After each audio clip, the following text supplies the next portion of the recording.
오늘은 지난주에 이어서 광야의 영권 두 번째를 보겠습니다. 지난주에 우리는 하나님의 권세는 그 하나님의 입으로 나오는 말씀을 통해서 나타난다고 보았습니다. 그래서 그와 함께 그 하나님의 말씀을 전하는 하나님의 세우신 영적인 사람의 권세도 그 사람이 전하는 말씀을 통해서 나타난다고 지난 시간에 말씀드렸습니다. 왜냐하면 하나님의 말씀 자체가 혼과 영과 관절, 골수 또 우리의 마음의 생각과 뜻까지도 감찰하는 말씀 자체에 강력한 권세가 있기 때문에 사람들 속에 드러나지 않는 선한 것이면 선한 것, 악한 것이면 악한 것을 드러내는 권세가 있기 때문이라고 말씀을 드렸죠. 그래서 하나님 말씀이 선포되면은 하나님 말씀은 절대 없어지지 않는다 그랬습니다. 이사야서 55장에서는 비가 땅에 내려와서 그냥 올라가는 법은 없다 그랬죠. 그게 나무나 풀에 또 과목의 뿌리에 들어가서 열매를 맺고 다시 올라가지 비가 내려왔는데 아무 일도 하지 않고 그냥 올라가는 일은 없다 그랬습니다. 반시치 어떤 일을 하는데 그 두 가지 일을 하죠.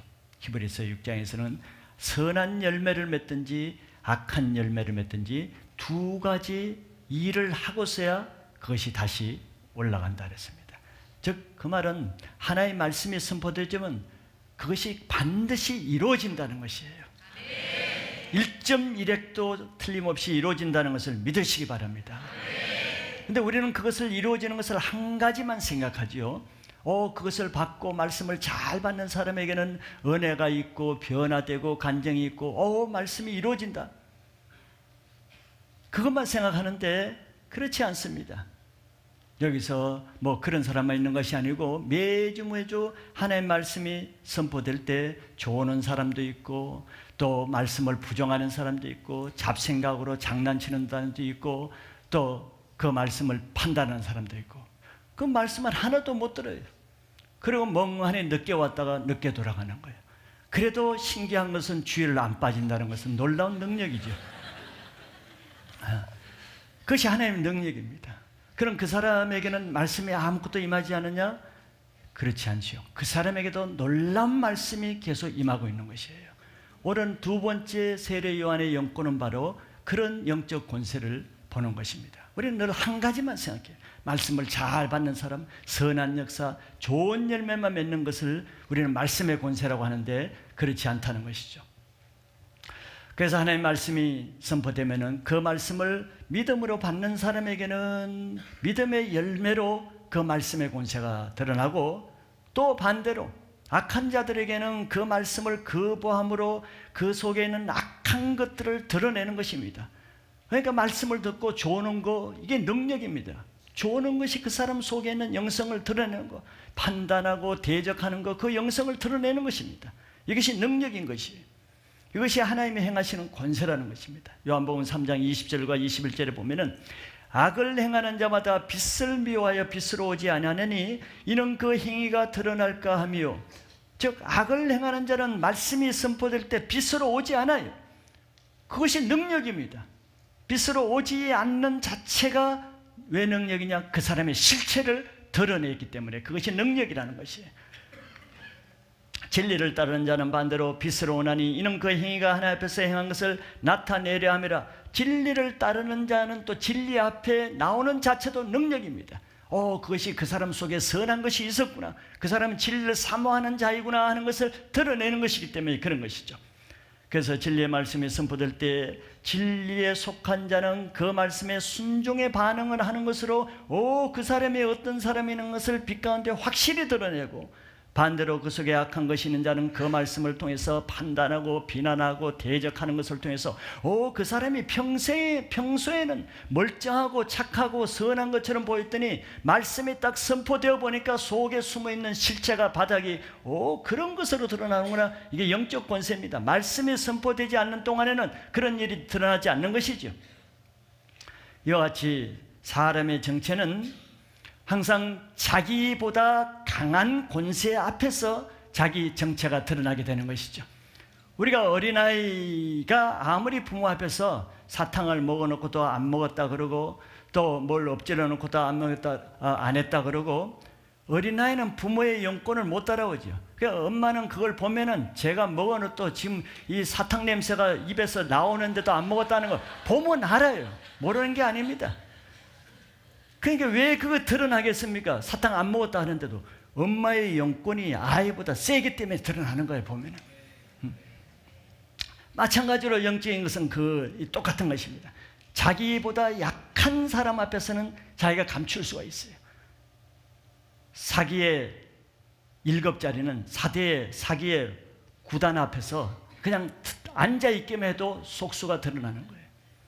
여러분들 바둑이나 장기를 두면은 바둑 하수들은 이 한 점을 뚝 두면 고수는 보면 제가 왜 저게 두는가 보기만 하면 드러나는 거예요. 영적인 것은 마찬가지입니다.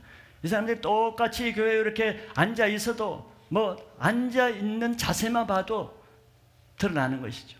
사람이 영적인 것은 얼굴에 나타나니까. 그래서 자기보다 약한 권세 앞에서는 자기 정체를 감출 수 있습니다. 안 드러납니다. 감출 수 있다는 것은 악한 마음을 품고도 굉장히 거룩한 광명의 천사로 인자한 모습으로 거룩한 모습으로 믿음은 깡통인데도 아주 믿음이 좋은 사람으로 믿음이 없는 사람 앞에 인간적인 사람 앞에서는 얼마든지 속이고 가장할 수가 있습니다. 그게 바로 바리새인들이죠. 바리새인들은 백성들이 영성이 자기보다 약하니까 그 백성들 앞에 존경받는 삶을 살았어요. 거룩한 영성, 아주 경건한 모습으로 살았고 속일 수가 있어요. 감출 수가 있습니다. 그러나 자기보다 강한 자 앞에서는 왜 드러나는가? 더 이상 감춰지지 않기 때문에 내가 드러내는 것이 아니라고 드러날 수밖에 없는 것이죠. 모세가 40년 동안 아무 한 것 없는 것 같아도 하나님의 영성을 가지고 그 촌 노인이 80먹은 40년 동안 광야에서 양치기만 한 그 머슴살이한 모세가 당대 최고의 막강한 애굽의 궁전 바로 앞에 섰을 때, 바로 앞에 하나님의 말씀을 그냥 선포했을 때,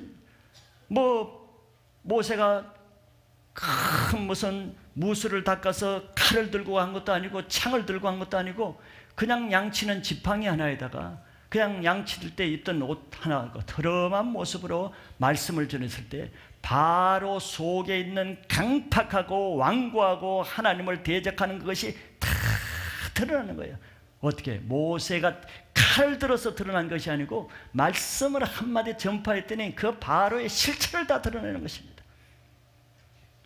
이게 영권인 것이죠. 예수님이 이 땅에 오셨을 때 그동안 바리새인들은 백성들로부터 추앙을 받고 존경을 받고 성경적이고 경건하고 기도를 많이 하고 구제를 잘하는 아주 신앙의 모델이었습니다. 바리새인, 서기관, 장로, 율법사, 제사장들이 그렇게 겉으로는 그들이 존경하고 경건한 믿음의 사람이었는데 예수님이 오셔서 그냥 딴 거 한 게 아닙니다. 말씀 한마디를 딱 선포했을 때 이 그동안에 숨겨져 있던 바리새인들의 속에 있는 외식하는 것, 독사와 같은 것들, 더러운 것들이 다 드러나고 그 마음이 얼마나 완고하고 교만하고 강팍했는지를 한순간에 드러내버리는 거지. 이게 능력인 것이, 이게 영권이고 이게 권세인 것이. 왜? 지금까지 아무도 그 바리새인들의 그 속을 드러낼 수 있는 사람이 없었어요. 그러나 예수님의 강력한 말씀이 그 속에 있는 혼과 영과 관절 속에 있는 숨어있던 것이 일시에 드러나는 것이, 이것이 영권인 것입니다. 이 시대도 지금까지 어떤 사람은 교회에서 수십 년 동안 모태로부터 주일학교 때부터 믿음 좋은 장로로, 믿음 좋은 권사로, 인품 좋은 교육자로, 인심 좋은 집사로 다른 교회, 다른 사람에게서 얼마나 인정받는 그런 사람이 하나님의 영적인 말씀이 딱 선포되면은 그 속에 있는 것들이 전혀 볼 수 없었던 속에 있는 것들이 다 올라오죠. 그 교만한 것과 외식한 것과 말씀을 듣지도 못한 것과 완전히 영이 죽어 있는 것과 형식적인 것과 종교성과 강팍한 것과 전에는 절대 전의 교회에서는 드러나지 않지요.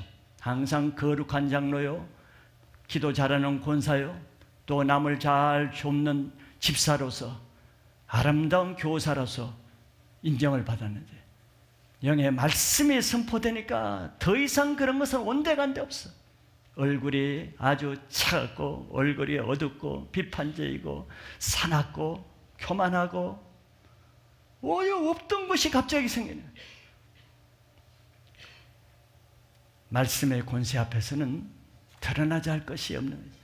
지금 이 땅에서도 이러는 판인데, 이 땅에서도 나중에 하나님 앞에, 심판대 앞에 섰을 때 어떤 현상이 벌어질까를 우리는 상상할 수 있겠죠. 아무리 이 세상에서는 인품 좋고 거룩한 목사요, 존경받는 목사요, 성도들에게 존경받는 장로요, 권사요, 선교사요, 집사라 할지라도 그것이 다가 아니죠. 영성이 없는 교회에서는 얼마든지 바리새인처럼 외식하면서 감추면서 교회 생활과 집안 생활이 틀리고, 가정 생활이 틀리고, 교회 생활과 직장에 나가서 하는 생활이 틀리고, 교회 와서 아무도 모릅니다. 그러나 말씀이 선포되면 다 드러나는 그것이, 예수님 앞에, 심판대 앞에 섰을 때는 낱낱이 빛 앞에서 감출 것이 없는데 어떤 부끄러움과 어떤 충격을 받을 것이라 우리는 상상할 수가 있는 거예요. 이 땅에서도 그런 일이 얼마나 많아요. 그래서 우리는 사람을 외모로 취할 것은 아무것도 없는 것이에요. 말씀이 강력하게 역사하는 곳에는 회개하고 변화되는 이런 놀라운, 여기 나와서 간증하는 사람과 같은 이런 변화만 있고 이런 역사만 있는 것이 아닙니다. 그와 함께 항상 하나님의 역사는 사단의 역사와 동행하고 병행하죠. 그래서 부흥이 더 강하면 강할수록, 변화되는 역사가 강하면 강할수록, 은혜가 강하면 강할수록 다른 한편의 다른 물줄기는 그런 가운데 또 다른 하나님의 말씀의 역사가 일어나는 거예요. 그동안에 드러나지 않던, 변화되지 않고 완고한 세력들, 자기 속에 있는 이 어두운 정체들, 이것이 동시에 드러나는데 이것도 바로 영적 권세로 일어난다는 것입니다. 그런데 사람들은 오해하는 것은 이런 일은 이것이 영적 권세가 없기 때문에 저런 사람들이 변화되지 않고 그대로 있다고 그러죠. 이 교회는 이렇게 은혜가 있다는데 왜 저 사람은 저렇게 변화 안 되고 저렇게 오래 있는가? 그것이 영적 권세입니다. 예수님 영적 권세는 세리와 창기 같은, 불황당 같은 이 죄인만 구원하는 이것이 영적 권세가 아니에요. 그동안에 전혀 드러나지 않았던, 전혀 실체를 폭로하지 않았던 예수님이 오셨으면 서기관과 바리새인과 대제사장과 이런 사람들의 완고하고 강팍한 독사의 자식과 같은 이런 정체가 드러나게 하는 이 역사도 예수님의 역사요, 예수님의 은혜의 역사인 것입니다. 예수님이 그들을 변화시킬 능력이 없어 변화시키지 못해서 그런 차원이 아닌 것이에요. 그들은 예수님이 십자가에 돌아가실 때까지 바리새인, 서기관, 제사장이 회개하고 돌아왔다는 성경은 아무데도 없어요. 그것이 능력입니다. 심판받을 자는 심판받을 자로 분명히 드러나고, 그전에는 이들이 심판받을 자가 아니었어요. 천국의 제 1순위로 들어갈 사람으로 다 인정을 받은 사람이죠. 근데 그런 사람들이 정확하게 실체로 드러나는 것은 영적 권세가 없이는 불가능한 것입니다. 오늘 세례 요한을 통해서도 이 두 번째 영적 권세는 바로 이런 영적 권세라는 것이, 악한 것을 악하게 드러날 수 있는 것은 그 악한 권세보다 강하지 않으면 그런 일은 있을 수가 없는 것이. 그래서 영적 권세가 없는 교회에서는 이 악한 자가 행세를 하죠. 외식하고, 남 사람 앞에 좋은 말하고, 사람 앞에 인정받는 사람이 세워지고 권세를 가지고 인정받는 이런 역사가 일어나는 이유가 그거라면, 예수님 시대에 바로 종교인들이 그런 것이. 지난주에도 우리는 세례 요한의 영적 권세가 말씀을 듣고 그 말씀대로 그대로 회개하는 역사와 말씀을 듣고 사람이 몰려오는 그 두 가지 영적 권세를 봤습니다. 오늘은 그 반대편에서 반대로 말씀을 듣고 그 말씀을 듣는 즉시 거기에 거부하는 그런 역사가 세례 요한을 통해서 어떻게 나타나는가 하는 것을 보고자 합니다. 두 가지로 보면, 첫째는 세례 요한의 영권은, 그런 일을 위해서는, 그런 일을 하는 영권 있는 사람의 특징은, 첫째는 사람을 두려워하지 않는 영권을 가지고 있다는 것입니다. 세례 요한은 회개의 말씀을 듣고 많은 백성들이 그에게 나가 자기 죄를 자복하고 요단강에서 회개 세례를 받는 이런 것이 지난주에 본 말씀이죠. 자, 그러나 요한의 이런 강력한 말씀이 선포될 때에도 불구하고 모든 사람이 같은 반응만 나타난 것이 아니었다는 거죠. 그런 말씀을 거부하는 사람들이 반드시 있게 마련이에요. 그것이 요한의 영적 권세가 있기 때문에 또 나타난다는 것이죠. 그래서 많은 바리새인들, 사기인들이 세례 요한이 세례 베푸는 요단강으로 몰려오고 있는 것을 요한이 봤죠. 그래서 그들을 환영하고 존경하고 어서 오라 그런 것이 아니고 거기에 오고 있는 그들을 향해서 세례 요한은 아주 직격탄을 날리죠. 이 독사의 자식들아, 누가 너희를 가르쳐 임박한 진노를 피하라더냐. 이건 아주 직격탄을 날리는 것입니다. 이들의 세리나 창기들이 아니에요. 강도들이 아닙니다. 그런 사람에게 이렇게 한다면야 뭐 할 수도 있죠. 그러나 이들은 당대 최고의 권위와 종교적인 경건성과 백성들의 존경을 받고 이 시대에 아무도 그들의 신앙 종교를 판단할 수 없을 만큼 독보적인 종교성을 가진 이런 권위자입니다. 이런 아무도 당대에 감히 막강한 권세를 가진 이 종교 지도자들에게 이렇게 말할 수 있는 사람은 아무도 없죠. 감히 이렇게 말할 수 없습니다. 왜냐? 이들은 예수님이 한번 이렇게 말했다가 그 하나님의 아들도 십자가에 못 박는 이렇게 무서운 사람들이거든요. 하나님도 무서워하지 않는 사람이에요. 이런 사람들입니다. 이런 사람인 것을 세례 요한은 다 알고 있죠. 그러니까 독사의 자식들이라고 하는 거죠. 이들이 얼마나 무서운가를 알고 있는 거예요. 알고 있으면서도 이들을 향해 아주 정면 돌파라는 것이, 이 독사의 자식들아, 누가 너희를 가르쳐 임박한 진노를 피하라. 지금 모든 분위기는 하나님의 말씀을 듣고 눈물로 회개하고 자기 죄를 자복하는 이런 은혜의 분위기입니다. 은혜의 분위기 가운데 아주 분위기를 아주 썰렁하게 만드는, 무섭게 만드는 이 무서운 말을 선포한 것이죠. 이것이 세례 요한의 영권입니다. 사람을 상대로 목회를 하거나 사람을 상대로 말씀을 전하는 사람은 감히 독사의 독자도 못 꺼내겠죠. 그냥 독 터지는 소리는 하지 독자는 못 꺼내요.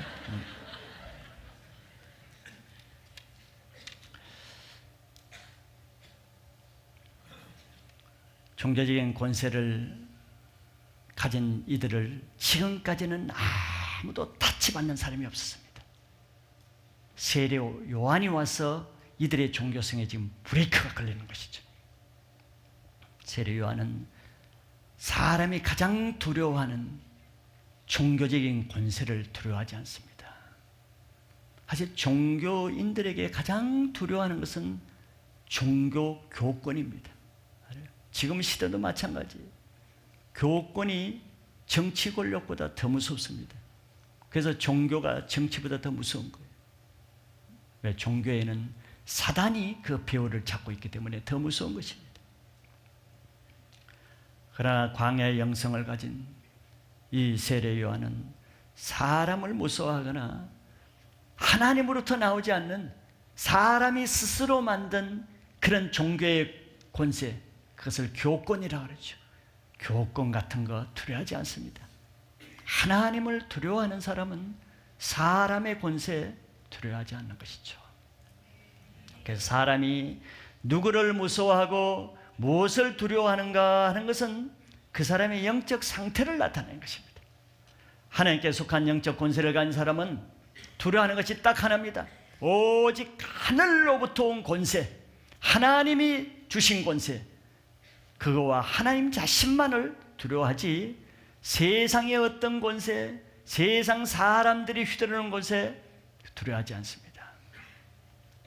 그래서 세상 사람이 아무리 핍박을 하고 불이익을 주고 위협을 하고 손해를 끼쳐도 뭐 그런 것 두려워하지 않습니다.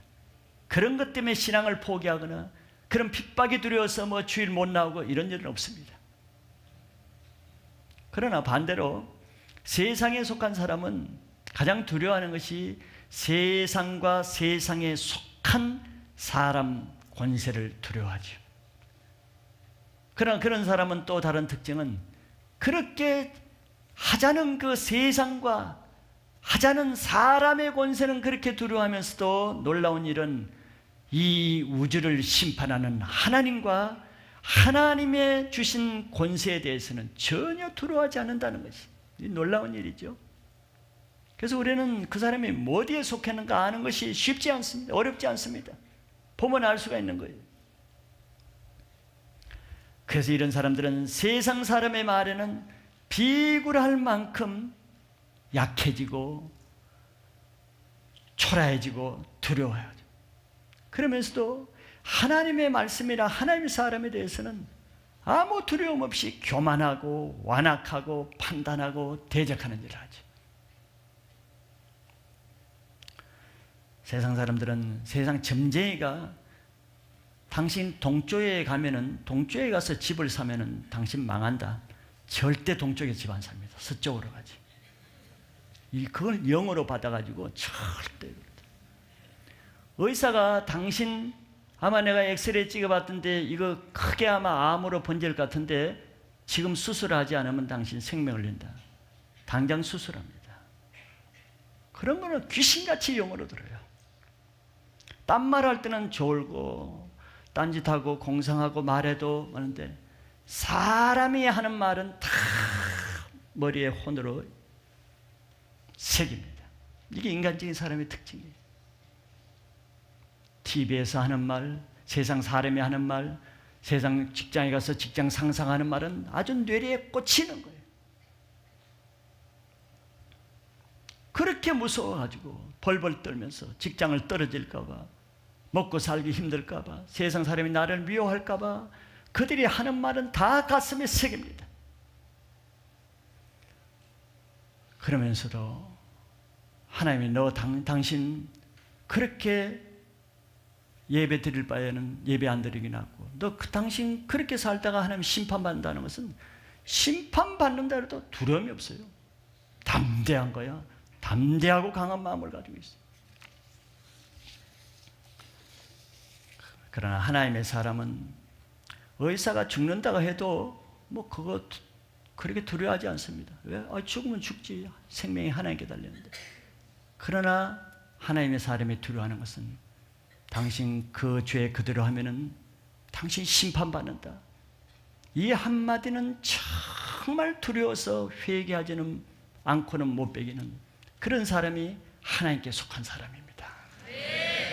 마태복음 10장 28절에 보면은 몸은 죽여도 영혼은 능히 죽이지 못하는 자를 두려워하지 말고 오직 몸과 영혼을 능히 지옥에 멸할 수 있는 일을 두려워하라 그랬습니다.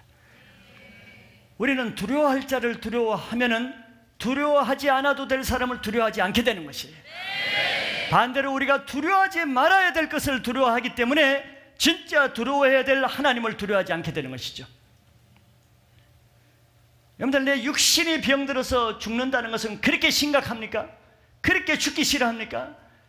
그래서 고통받을 것이 두렵고 염려가 되어서 있는 약 없는 약 다 받으면서 병원을 다니고 모든 처방을 다 합니까? 그렇게 죽기 싫어서? 그렇게 죽는 것이 두려워가지고? 그러면서 매주일날 죄의 사선 사망이다. 당신 그런 죄 때문에 당신 영혼은 일시적으로 죽는 것이 아니라 영혼의 심판 형벌 불못에 떨어진다. 눈 하나 깜짝하지 않죠. 영원히 죽는 그런 영원한 심판에 대해서는 조금 더 두려워하지는 것이 담대한 배짱입니까? 믿음입니까? 완악한 죄로 나온 것이죠. 세상에 직장이 떨어지면 울며 불면서 와서 직장 때문에는 새벽에 나와서 기도하면서도 자기 죄 안에 끊기 위해서는 절대 금식하면서 기도하는 일이 없는 것이, 이것이 믿음입니까? 욕심입니까?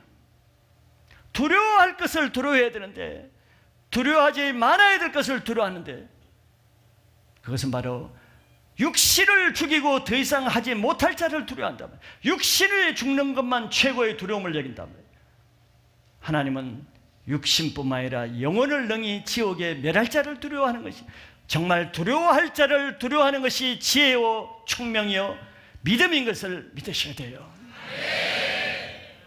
교회를 다니면서도 많은 사람이 무엇을 두려워하는가? 셀에서 기도 제목 나누는 걸 좀 보세요. 내가 직장이 안 됐다, 내가 어디가 아프다, 내가 누구 핍박을 받아서 어렵다, 내가 무엇 때문에 교회를 못 나오겠다. 늘 두려워하지 말아야 할 것에 두려움을 가지고 기도 제목을 낸단 말이죠. 그것은 그 상황 환경이 해결된다고 두려움이 없어지는 것이 아닙니다.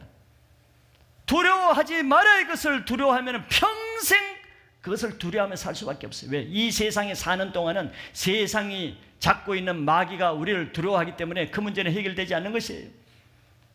그러나 내가 두려워할 자를 두려워하면은 두려워하지 말아야 될 것은 두려움의 대상이 되지 않는 것입니다. 세례 요한은 그 당시 최고 종교 지도자를 향해서 독사의 자식들이라고 했죠. 이거 쉬운 말이 아닙니다. 무서운 말이죠. 저는 아직 여러분들 두려워해서 감히 여러분들 뭐 독사의 자식들이라고 말하면 난 여러분들 눈치를 좀 보는 것 같아요. 아무래도 영성이 좀 부족해가지고, 영성이 강하면 이제 뭐 할지 몰라도 이게 대단한 것입니다. 대단한 것, 쉽지 않은 것입니다. 뭐 불황당을 놓고 이 얘기하는 것이 아니고 당대 최고의 종교 지도자를 향해서 이렇게 말하는 것입니다. 그러나 왜 이들을 향해서 독사의 자식들이라고 하겠습니까? 이미 이 말씀을 하기 전에, 이 말씀을 처음 한 게 아니죠. 세례 요한은 이 말씀을 하기 전에 먼저 회개의 말씀을 선포했습니다. 그래서 그 말씀을 영어로 듣는 사람은 다 자기 죄를 자복하고 요단강에서 회개 세례를 받았습니다.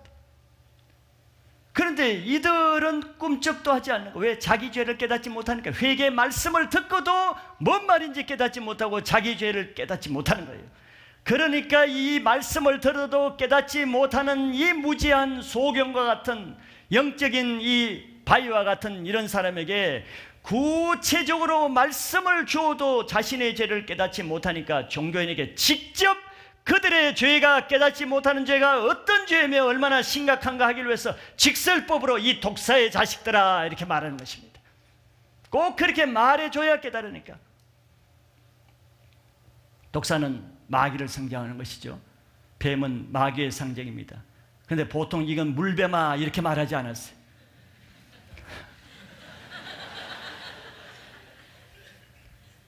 독사는 뱀 중에서도 가장 완악, 가장 독한 뱀이죠. 보통 뱀들은 사람을 보면 피합니다. 저도 뭐 뱀에 대해서는 뭐 좀 일가견이 있는 사람인데, 보통 뱀은 사람이 보면 자기보다 덩치가 크고 하기 때문에 피해요. 그런데 들이나 산에서 길에서 이 독사를 만나면요, 아주 못된 것이, 독사는 내가 좀 점잖게 가려고 해도 내가 점잖게 가지를 놔두지 않아요. 지가 따라와서 이 고기를 쳐들고 공격을 합니다. 이게 독사예요. 아주 악한 뱀 중에 뱀이 독사입니다. 많은 뱀 중에 바로 독사라 그러는 거예요. 그들 속에 이렇게 뱀이라도 아주 악한 독사 같은 자들이라는 것이죠. 근데 이 독사는 바로 마귀를 상징하는 것이죠. 그들이 겉으로는 하나님의 거룩한 종이요, 하나님의 말씀을 받은 서기관이요, 하나님의 일을 섬기는 제사장이라고 다 인정받는 사람이지만, 세례 요한의 영성을 가지고 영적인 상태를 보니까 거룩한 종이 아니라 마귀의 독사 같은 것을 보였던 것이죠. 이는 과장법이 아닌 것입니다. 즉 이 말은 너희들은 하나님의 자식들이 아니라 독사의 자식, 즉 마귀 자식이라는 거죠. 이 말은 예수님이 하신 것과 똑같습니다. 나중에 이제 보면 나오겠지만 예수님도 첫 설교에서 이 종교인들을 향해서 똑같이 이 독사의 자식들아 회개하라 천국에 가다, 똑같은 말을 했습니다. 그리고 실제로 요한복음 8장 44절에 와서는 예수님이 그들을 향해서 너희 아비는 마귀니 너희가 너희 아비의 행실을 행한다. 직설법으로 너희 아비는, 너희는 마귀 자식이라고 예수님은 세례 요한보다 더 직설법으로 마귀 자식이라고 얘기했어요.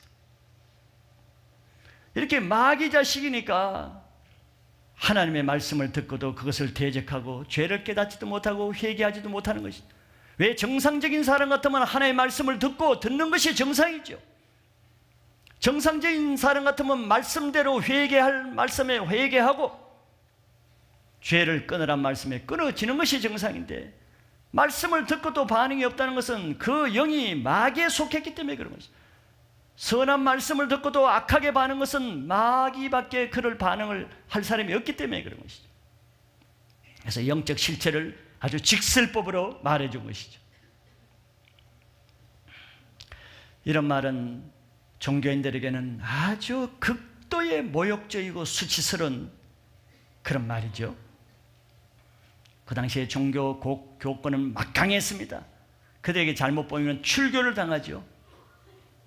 요한복음 9장에 날 때부터 눈먼 소경이 예수님이 고침을 받는, 얼마나 놀라운 일입니까?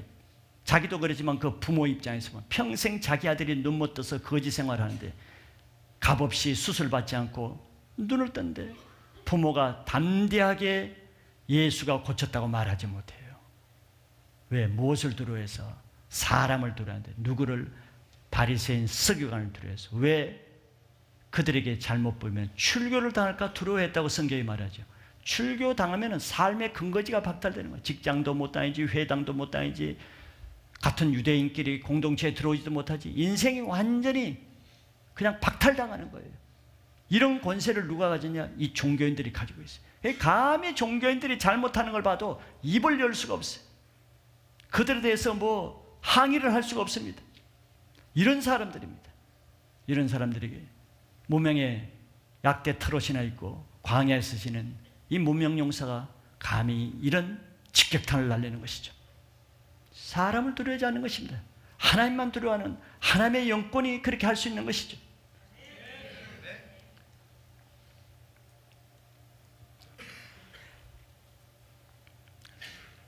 사람들은 자기 권세보다 더 강한 자를 두려워하게 돼 있어요. 내가 세상을 두려워한다 하면은 왜 두려워하겠습니까? 내가 세상보다 약한 권세를 가지니까 세상이 두려운 거예요. 내가 무엇을 두려워하고 어떤 사람을 두려워하는가? 내 영성의 정도입니다. 내가 누구를 두려워한다? 내 직장 상사를 두려워한다? 핍박하는 나의 부모를 두려워한다? 누구를 두려워하면은 바로 그 사람의 영적 권세에 눌려 있다는 표시예요. 눌려 있으면 두려워하는 거죠. 사람을 눈치를 보게 되고 말을 못하게 되죠. 담대하게 내가 예수 믿는다 말을 못하는 것은 그 사람의 권세에 눌려 있기 때문에 그렇습니다. 왜 내가 사람 만나서 전도를 못합니까? 그 사람의 권세에 눌리니까 예수라는 옛자가 나오지 않는 것입니다.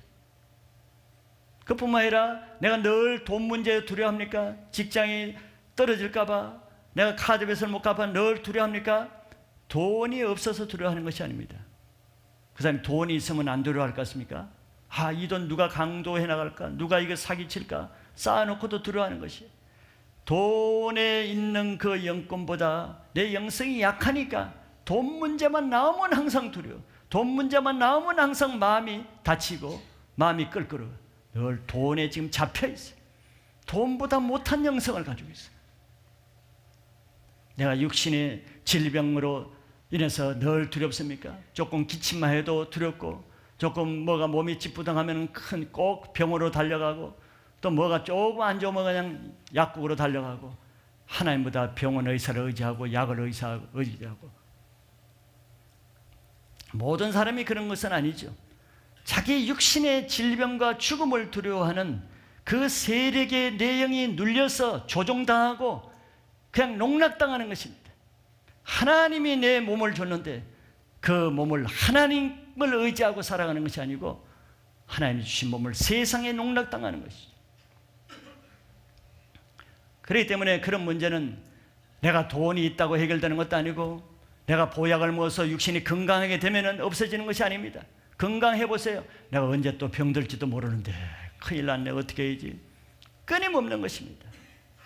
이걸 이기는 방법은 그것을 두려워하지 않는 광야의 영성을 가져야만 이 문제는 해결되는 것이야. 잠언서 29장 25절에 보면 사람을 두려워하면은 올무에 걸리게 되거니와 여호와를 의지하는 자는 안전하리라 그랬어요. 내가 사람을 두려워하고 세상을 두려우면 그것이 나의 올무가 돼. 올무라는 것은 뭡니까? 사단이 놓은 덫이란 말이에요. 덫. 사단의 올무에 빠지는 것이. 그러나 내가 하나님을 의지하면은 어떤 물질이나 어떤 건강이나 어떤 사람의 문제로부터 하나님의 보호를 받기 때문에 안전하리라고 약속 보증을 해주시는 거죠. 베드로가 성령을 받기 전에는 그는 사도였지만, 그 훈련을 비록 받았지만서도 예수님이 십자가에 잡히실 때는 정작 그래도 12 제자 중에서는 담대해가지고 대제사장이 집까지 멀찌개시 따라오긴 했어요. 인간적인 담대함이 베드로가 제일 강하다는 것이죠. 딴 제자는 흔적도 없어요. 어디 숨어 있는지. 그러나 베드로는 이 땅 배짱은 있잖아. 배짱은 내가 죽이면 죽여. 대제사장 집까지는 따라 들어갔는데 그 집에 들어가서 이 베드로가 대제사장을 두려워하는 것이 아니에요. 그게 뭐 군병들을 두려워하는 것이 아니에요. 그게 계집 중 하나가 너 예수 제자 아니냐? 계집 중에 뭘 했느냐? 부재깽이를 가서 때리는 게 아닙니다. 말 한마디 했는데 이 말의 올무에 잡혔어. 나는 아니다. 나는 그를 알지도 못한다. 예수를 부인하는 올무에 걸려버렸어. 사람을 두려워하니까. 대제사장도 아니고 계집종이 하는 말이, 계집종보다 못한 영성을 가지고 있는 거야. 그때는 성령을 받기 전이니까. 그러니까 그 계집종의 말 한마디에 사단의 덫에 걸려버렸어. 그러나 그가 성령을 받은 다음에는 똑같은 베드로지만 그때는 대제사장이 전도를 하니까 붙잡아가지고 너 지금부터 예수를 전하면 가만두지 않겠다. 회당에서 채찍질하고 감옥에 가두고 다음 한 분만 더 전하면 가만두지 않겠다. 그래도 내가 사람 앞에 너의 말 듣는 것이 나으냐 하나님 말씀을 듣는 것이 나으냐. 대제사장이고 뭐고 사람을 두려워하지 않아. 그래서 나가서 담대히 전했을 때 또 감옥에 갔을 때 하나님이 안전하게 어떻게 지켰습니까? 천사를 통해서 착고를 풀어서 감옥문을 열려서 나오게 하시잖아요. 그거는 바로 그때는 대제사장보다도 베드로가 더 강한 영성을 가졌기 때문에 대제사장이 두려워하지 않게 되는 것이죠. 그래서 그는 결국 자기가 마지막 때까지도 예수님과 같이 십자가의 끝골로 못 박혀 죽는 순교하는 것도 두려워하지 않는 것입니다. 이것이 영성이요, 이것이 영권이에요. 그런 담대함은 사람의 배짱이 아닙니다. 사람에게서 나온 것이 아니고 하나님으로부터 주어지는 영권이 있을 때는 세상과 사람 두려워하지 않게 되는 것이에요. 이래야 그 시대를 돌파하는 신앙이 될 수 있는 거지. 두려움은 형벌이 있다고 성경이 말하잖아요. 왜? 마귀에게 굴복하는 것이기 때문에 형벌이 있는 것이에요. 그래서 내가 불안하고 두려워하는 일이 있다면 그 문제를 해결하려고 하지 마세요. 어리석은 사람은 그 문제 해결하기 위해서 몸이 건강이 목숨이 두려우면 평생 병원을 다니고 약국을 다니고 돈이 없으면 평생 돈 문제 해결받기 위해서 돈 벌러 새벽부터 밤부터 새벽까지 일을 하고 그렇다고 그 문제 해결되지 않습니다. 먼저 기도로 그 세상 끝에 눌려서 두려워하는 그 영권을 가질 때까지 기도로 싸우는 자가 궁극적인 승리자가 됩니다. 이렇게 광야 영성은 세상 권세자들이나 세상 것을 두려워하지 않는 영권을 가지게 된다는 것이죠. 그것은 하나님만 두려워할 때 하나님으로부터 받은 영권입니다. 예수를 믿는 우리도 오직 하나님만 두려워하며 사람을 두려워하지 않는 이런 영권을 가지시기 바랍니다. 그래야 여러분들이 가정이나 직장이나 세상에 나가서 사람 눈치나 보고 사람 두려워가지고 믿음을 타협하고 죄의 종로로 타지 않는 이런 담대한 그리스도인다운 그런 신앙을 할 수 있다는 것을 명심하시기 바랍니다. 두 번째는 세례 요한을 통해서 나타나는 영권은 죄를 드러내는 영권입니다. 요한은 회개의 세례를 베풀 때 예루살렘과 온 유대와 요단강 사방에서 다 그에게 세례를 받으러 나오는 놀라운 역사가 일어났죠. 그런데 이 역사는 그 당시에 세례 요한을 통해서 하나님이 그 당시에 거대한 이스라엘 땅에 영적인 회복과 부흥의 엄청난 흐름입니다. 물결이에요. 회개의 물결이 지금 전국적으로 퍼지고 있는 것입니다. 이것을 우리는 흐름이라고 그러죠. 성령의 흐름, 영적인 흐름, 말씀의 흐름. 왜? 세례 요한이 말씀이 선포되니까 전국적으로 이스라엘이 회개의 바람이 불고 부흥의 바람이 부는 거예요. 우리 교회도 지금 말씀이 선포되니까 기도의 바람이 불고 회개의 바람이 불고 광야 훈련의 바람이 부는 이 흐름이 성령께서 말씀을 통해서 하나님이 직접 하시는 것입니다. 그러나 또 다른 쪽에서는 또 다른 말씀의 역사가 일어나는데 그 하나님의 부흥의 역사에는 그 흐름에 따라가지 않고 역행하는 말씀의 역사도 같이 나타나는데 이것도 말씀을 통해서 나타나는 역사입니다. 말씀이 없으면 이런 역사도 이렇게 나타나질 않아요. 부흥을 일으키는 강력한 말씀의 권세가 그동안 수면 밑에서 숨겨져 있던 그 어둠의 세력들을 또 드러내는 역할을 하는 것입니다.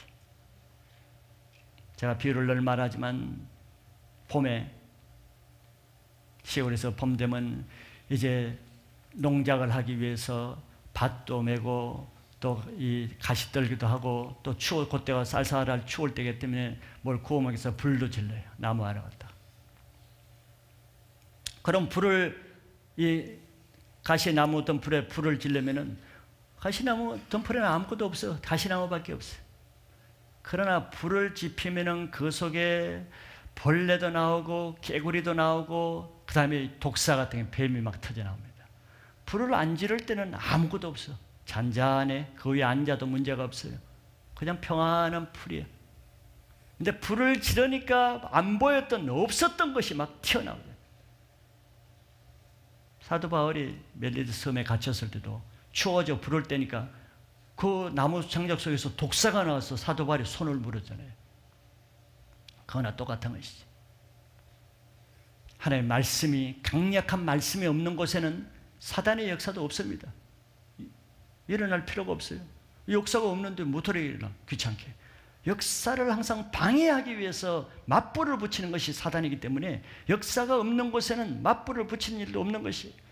그러나 강력한 회개의 역사, 세례 요한의 말씀의 역사가 있으니까 반대편에서는 다른 또 강팍한 이런 역사들이 나는데 이것도 바로 세례 요한의 말씀의 권세라는 것이죠.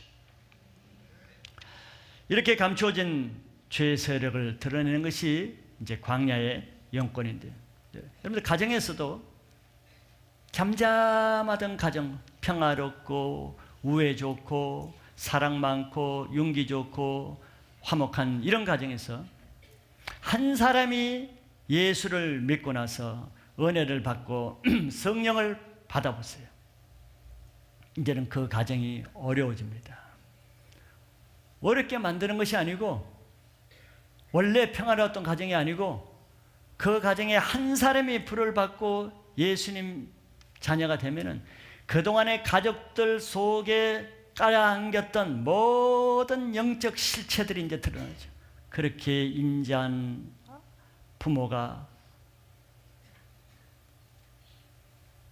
무서운 얼굴로 핍박을 한 일이고, 그렇게 다정하던 형제가 원수처럼 되고, 그렇게 가깝게 지내는 가족들이 자기를 무슨 짐승 보듯이 하고, 전에는 안 그랬는데 그런 것이 아니고 이미 전에부터 잠복해 있던 그것이 바로 성령을 받은 사람을 통해서 드러나는 것이에요.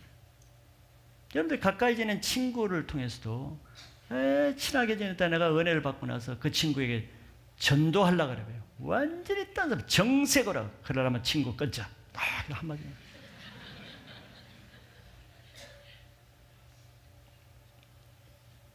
그래서 교회도 마찬가지예요.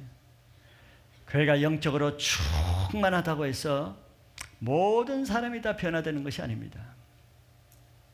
은혜를 받는 역사가 일어나는 반면에 은혜를 전혀 못 받는 그런 사람들이 이제는 드러나는 것이죠. 생기는 것이 아니고 새로 만들어지는 것이 아니고 그런 사람이 안 드러나다가 정체가 드러나는 것이죠. 항상 변화를 거부하는 사단의 역사도 동시에 항상 있는 교회 안에들 알곡과 가라지가 세상 마지막까지 가기 때문에 이 두 스트림은 물줄기는 항상 있는 거예요. 왜 그런 일이 있는가? 히브리서 4장 1절 2절에 보면은 성경이 이렇게 말하고 있습니다. 그러므로 우리는 두려워할지니, 자, 우리가 두려워할 것을 두려워하라 그랬어요. 뭘 두려워해야 되는가? 그의 안식에 들어갈 약속이 남아 있을지라도 너희 중에는 혹 이르지 못할 자가 있을까 하미라. 이게 두려운 것입니다. 교회에 이렇게 오시면 다 약속이 있죠. 하나님이 그 사람에게 준 비전이 있습니다. 또 교회를 다니는 사람에게 다 하나님이 당신은 이렇게 쓸 것이다, 당신이 이런 자가 될 것이다, 다 약속이 있습니다. 하나님의 비전은. 그런데 어떤 사람, 교회를 내가 이렇게 다니는데 뭐 약속 안 이루어지네, 뭐 하나님의 말씀은 말짱 거짓말이네, 헛거네, 해봤자네, 모르는 사람이 이렇게 없어요. 또 교회에 주신 비전도 있어요. 하나님, 내가 이 교회를 이렇게 쓰리라. 근데 뭐 우리 교회 비전만 안 이루어지네. 그런데 이스라엘 백성이 애굽에 있을 때 하나님의 분명히 비전을 줬죠. 내가 너희들을 여기서 끌어내서 적과 꿀이 흐르는 놀라운 안식의 땅에 들어가라. 이게 지금 저기 안식의 처보예요. 그의 땅에 들어가라. 이 비전이야. 하나님의 말씀은 다 이루어지죠. 이루어집니다. 비전을 줬어. 그런데 여러분들 알다시피 하나님이 모세를 통해서 준 비전도 1세대에게는 안 이루어졌잖아요. 안 이루어졌어요.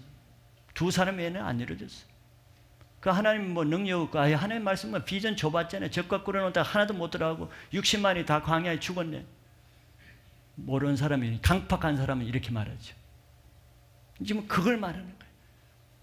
그런 것을 두려워하는 거예요. 그의 안식에 들어갈 약속이 남아있어요. 약속은 없어진 게 아니야. 하나님이 약속을 취소한 게 아니에요. 너희 중에는 혹 이르지 못할 자가 있을까 함이라. 이르지 못할 자가 있는. 2절에 보면은 그들과 같이 우리도 복음 전함을 받은 자이나 들은 바 그 말씀이 그들에게 유익하지 못한 것은 듣는 자가 믿음과 결부시키지 아니함이라. 이게 그 이유죠. 이스라엘 백성들이 복음을 못 받은 게 아니에요. 약속을 다 들었어. 근데 그들이 왜 못 들어갔어요? 하나님이 뭐 능력이 없어서 못 들어간 게 아니죠. 그들이 말씀을 영어로 들어야 돼. 육어로 듣고 혼으로 지식으로 들으니까 그 말씀 듣고 나서 계속 모세에게 돌 던지고 죽이려고 그러는 거예요. 이 말씀을 대적한다. 하나님의 말씀을 듣고도 불평하고 원망하고 믿음으로 결부시키는 것이 아니라 불신앙으로 결부시켜 대적하는 것으로, 원망하는 것으로, 말씀을 불신하는 것으로 결부시키니까 하나님의 약속은 아직도 남아있어. 그러나 말씀을 영어로 결부하지 못한 그들에게는 약속이 이루어지지 않아. 다 이루어지지 않는 게 아니에요. 여호수아와 갈렙과 이 세대들은 다 약속이 이루어졌어. 믿음이 없는 세대를 걸르고 나서 믿음 있는 세대를 통해서 약속을 이루어지는 거예요.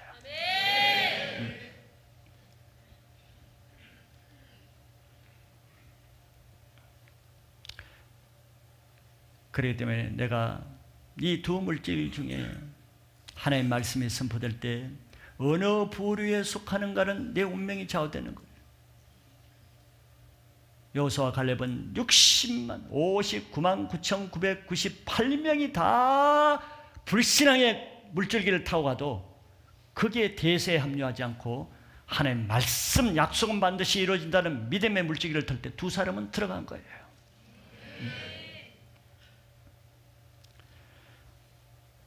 그렇기 때문에 우리는 훈련받아야 될 이유와 겸손해야 될 이유가 여기 있는 것이죠. 교회 나오는 것이 중요한 것이 아닙니다.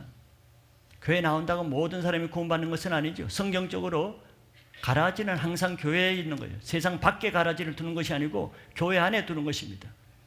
가라지가 없을 수는 없지만 내가 거기에 속하지는 않아야 되는 것입니다. 그래서 매주 말씀을 주는 이유가 그거죠. 이 말씀을 듣는 당신이 거기에 속하지 말라고 지금 외치는 것입니다.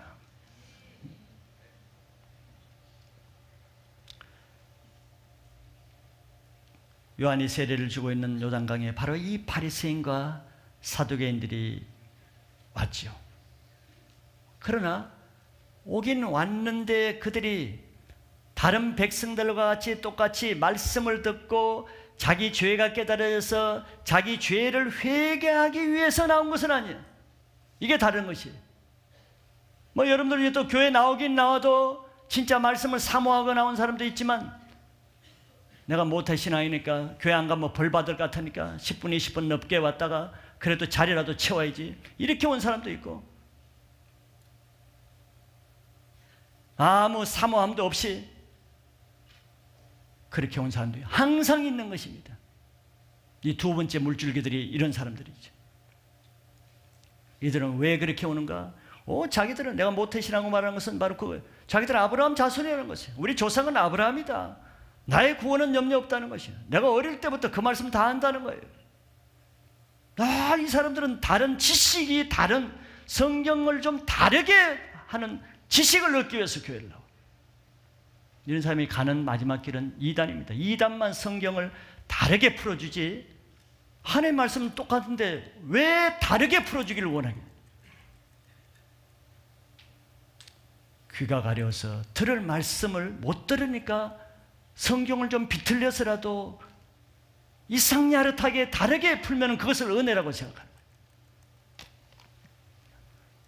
그런 사람들이 다 어디가 있는가 보세요. 다 이단 모임에 가서 이상한 성경 공부를 거기에 심취해서 들어가는 거예요.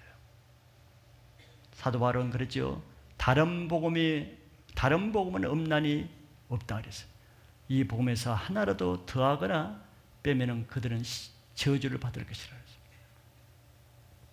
이 사두개인과 바리새인들은 나오긴 나왔는데 말씀을 들은 것이 아닙니다. 말씀대로 살기 위해서 나온 것이 아니에요. 우리는 아브라함의 자손이야. 우리 조상들이 모세고 다윗이야. 그래서 우리는 회개할 것도 없고, 그렇기 때문에 저 요한이 주는 회개의 세례를 받을 필요도 없다는 이런 아주 넘넘하고 담대한 이런 자세로 나왔죠. 세례 요한이 그 중심을 본 것입니다. 뭐 회개하러 나왔으면 뭐 독사의 자식들하고 그랬겠습니까? 아니죠. 중심을 본 것이죠. 그래서 그들은 그럼에도 불구하고 왜 오겠어요? 전국적으로 일어난 회개 센세이션 바람을 구경하기 위해서 왔고, 두 번째는 세례 요한이 그 무명의 정식 종교 교육을 받지 않는 무명의 세례 요한이 하는 것에 대해서 신학적으로 검증하기 위해서 왔죠. 바리새인들은 예수님이 말씀을 전할 때도 항상 고수할 조건을 찾기 위해서 모였다고 성경이 말하죠. 마찬가지예요. 이들이 세례 요한이 한 데서 뭔가 잘못인가 티끌을 잡아서 고소하려고 하는 것이. 동기 의도가 벌써 악한 마음을 가지고, 그 악한 마음을 회개하려고 나온 것이 아니라 악한 마음을 활용하려고 나온 것이다. 이게 반대편의 물줄기죠.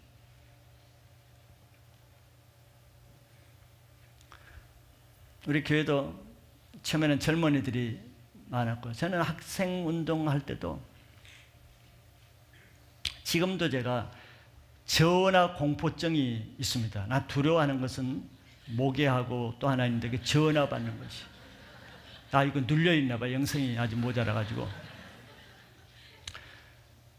자기 자녀들이 정말 뭐 모태 신앙이라 봤자 뭐 진짜 못하는 신앙이지 뭐 할 수 있는 게 없거든. 맨 술이나 먹고 음란하고, 그래서 교회 가서는 주일학교 교사하고, 이런 이 젊은이들이 교회를 자기 아버지는 다 권사고 뭐 장로고 집사고, 그 얘가 평생 그렇게 사는 것에 아무 문제 삼지 않다가 얘가 말씀을 듣고 변화돼서 술 끊고 더러운 짓 끊고 새롭게 되고 하나님만 섬기니까 이제는 부모들이 염려가 되는 거예요. 전에 술 먹고 다닐 때는 아무 염려가 되지 않았어요.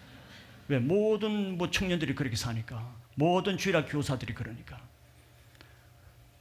그럼 가장 먼저 공격이 누구로부터냐? 그 부모로부터. 전화, 새벽이 뭐고 밤이고 상관없어요. 전화를 와서 온갖, 내가 목사인 걸 알잖아요. 할 말 못할 말을 불신자, 불교 신자가 하는 게 아니에요. 교회를 다니는 장로, 권사, 집사 부모들이 목사인 나에게 할 말 못하려는. 뭐 때문에? 그 자기 딸, 아들 완전히 수렁에 빠진 인간 같지 않는 삶을 살던 아들, 딸들이 너무 갑자기 변하니까 이단이라고 생각해요. 너무 갑자기 변해. 요즘은 교회는 능력이 없어요. 이단만 변화되는가 봐. 변화되면 이제 이단이에요. 교회는 한마디 해도 변화가 없어야 돼. 그건 아무 문제시 않잖아. 뭐 교회 다니, 너 몇 년 다녔는데, 야, 그 교회 이단이다. 너 그렇게 안 변하는 거 보니까 이단. 이런 말을 내가 들어본 것을 간증도 못 들어봤습니다. 그러니까 변화되면 전부 다 이단이에요. 그러니까 막 온갖 전화를.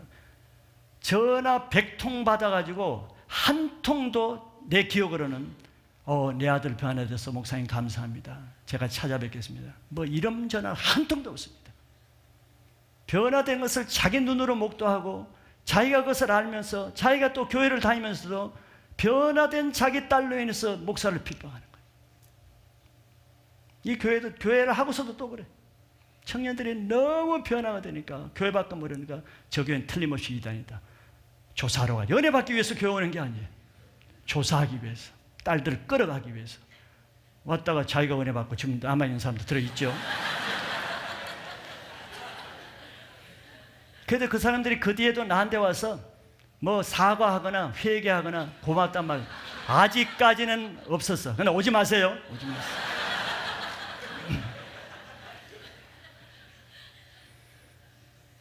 전화에 두려움이 있습니다. 왜? 전화 100통마다 100통 뭐 좋은 전화가 없습니다. 그걸 공격하는데 전화에 아주 내가 강박증이 걸렸어요. 누가 전화를 만드는지 원망이 되더라고요. 다 놀랍죠. 사람을 변화시켜 놓으면은 그렇게 사람을 공격하는데 난 불교 신자가 그러면 오히려 난 기쁘게 했어. 전부 다 예수 믿는다고 하는 사람들. 무엇을 말하겠습니까? 전부 다 종교성을 가지고 사는. 변화 안 되는 신앙을 하고 있으니까 변화가 되면은 알레르기 반응을 일어나는 거예요. 그것도 뭐 나쁘게 변화된 게 아니든.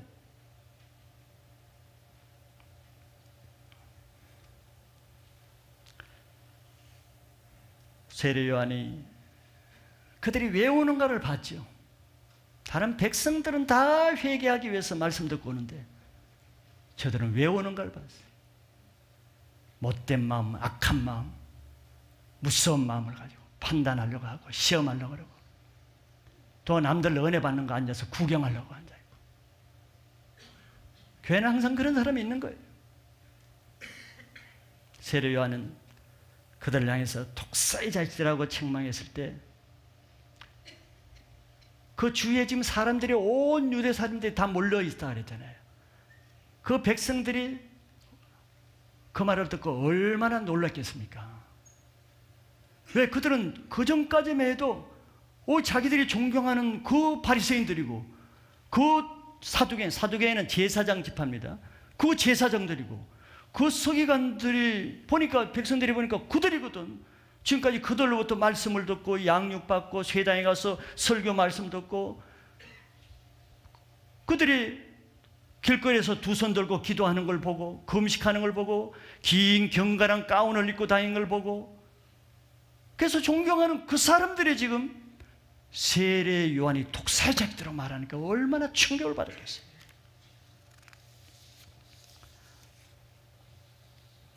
그러나 세례 요한은 그들 속에 있는 그 교만한 것과 완악한 것과 독사의 자식 같은 그 영적인 세력을 분별하고 그것을 책망하는 영적 권세를 가졌죠.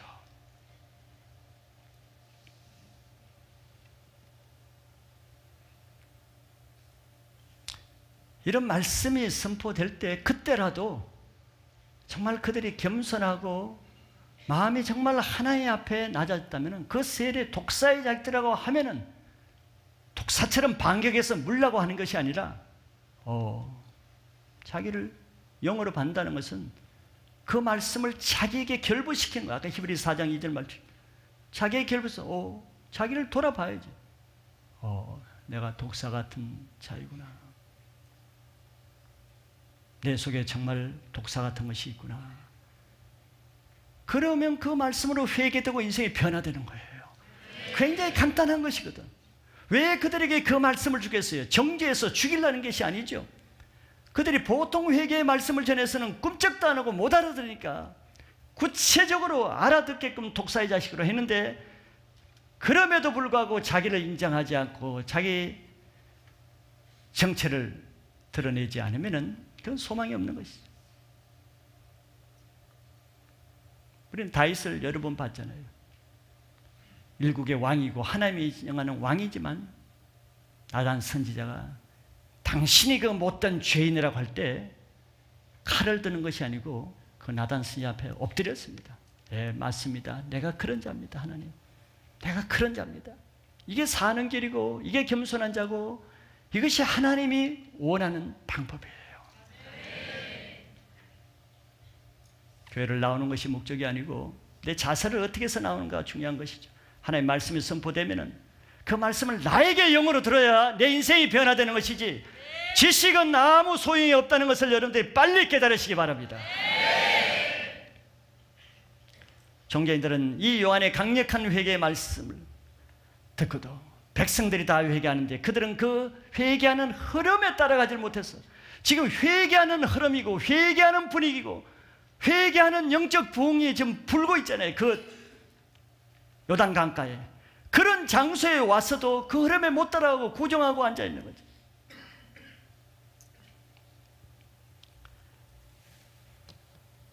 지금까지 아무도 이러한 종교인들의 정말 못 말리는 이 완악한 죄를 아무도 드러낼 수가 없었는데, 감히 이런 죄를 직시하고 드러낼 수 있는 이것이 요한의 광야의 용권이라는 것입니다.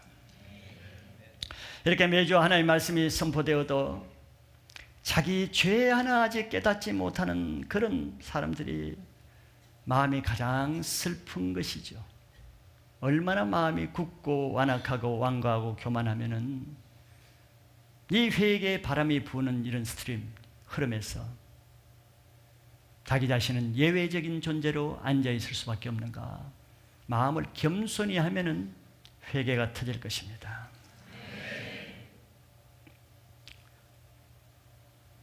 이런 변화되는 교회 안에서도 교회를 1년, 2년 다녀도 아직도 내가 변화되지 않고 아직도 내가 세워지지 않는 것은 나는 문제가 없는데 사람이 안 세워진다고 생각하지요. 그러나 겸손하면은 내 안에 그렇게 오랫동안 1년, 2년 남아있으면서도 변화되지 않을 수밖에 없는 그런 강한 것이 있다는 것을 인정할 수가 있어요. 왜? 그것이 지금 말씀으로 그 사람의 실체를 드러내는 것입니다. 그 자체가. 수년 동안 이 교회에 있으면서도 아직 리더가 되지 못하는 것에는 내가 모태신앙으로, 내가 다른 데서는 집사, 장로로, 권사로 그렇게 있습니다. 그런 지식과 경력과 종교성을 가지고도 몇 년 동안 이 교회에 있으면서 아직 세워지지 못하는 것은 아직도 그 사람은 말씀 하나 영어로 듣지 못하고 자기 가지고 있는 그 종교성 하나 벗어나지 못하는 그것이 문제 아니겠어요?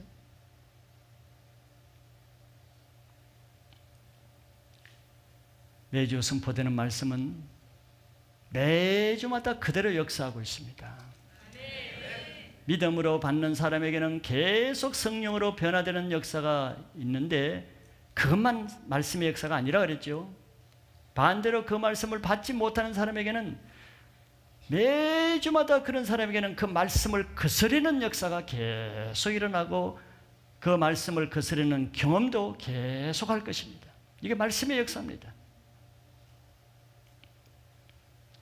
그래서 매주 선포되는 말씀을 통해서 이 두 영적 흐름이 계속 흘러가고 있다는 것을 여러분들 아시고 이것은 마지막 때까지, 심판 때까지 흘러갑니다. 그러나 중요한 것은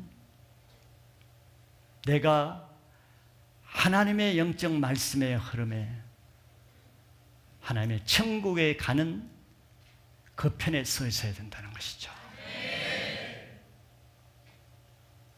하나님의 흐름에 따라가는 것이 가장 건강한 신앙이라고 했습니다. 교회가 기도하면은 나도 그 기도의 흐름에 따라가고, 남들이 회개의 흐름에 따라가면은 나도 그 회개의 흐름에 따라가고, 남들이 지금 광야 훈련을 받으면 나도 그 흐름에 따라가는 것이 바로 주의 길이 예비되었기 때문에 그렇게 그 길로 가게 되는 것이거든요. 그런데 너무 그게 이상한 것입니까? 그게 얼마나 자연스러워요. 너무 이상한 것은 남들이 다 그렇게 기도의 흐름에 따라가는데 내가 안 따라가는 게 얼마나 이상한 거예요. 남들이 다 그렇게 회개의 흐름에 따라가는데 그게 안 따라가는 것이 얼마나 뻘쭘하게 내가 있는 것이에요. 그 모습이.